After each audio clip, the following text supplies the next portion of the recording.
about 411 homes, only 13% of them are affordable. And this is on public land. So they're using public land to build homes, which is a great idea, but only 13% are affordable. So then what do you want them to do differently? We want 100% of the homes to be affordable. If you're going to build land or build home on public land, every single one of them should be affordable. How can they do that and do it quickly? Because we are not heading for a crisis, we're in a crisis. 100%. But I've spoken to a lot of people who told me, if you build a whole bunch more luxury homes or luxury condos, that's not going to help me out right now because I can't afford those luxury condos. So if we're going to use our public land, we should use every square foot of public land to be public land that's used for affordable homes. And that affordability has to be a big factor. The people I spoke to tell me we need it to be affordable, something that we can actually manage to afford to buy or to rent. So then what needs to be in place in order to make that stipulation? Because developers are going to develop things that are going to give them profit. That's how that goes. Right, so it's the requirement of affordability. There could be funding to make that, to achieve that. There could be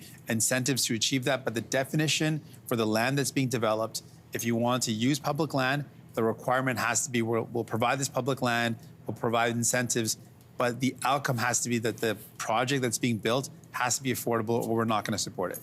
Bank of Canada Governor Tiff Macklem said in October the government's current spending plans, are his words, were not helpful for fighting inflation. How do you think you can accomplish your goals on housing and pharmacare without also increasing inflation? That's a really important question. One of the things we notice is that the inflation, right now, the inflation that we're experiencing, a major driver is actually the cost of housing. If you look at the breakdown, it's groceries is one big factor, and the other factor is the cost of housing. Building homes that people can afford is actually going to fight inflation. If we can bring down the cost for rent, the cost to own a home, that's one of the, right now, major drivers of inflation. So that type of investment is non-inflationary. It's actually going to bring down inflation.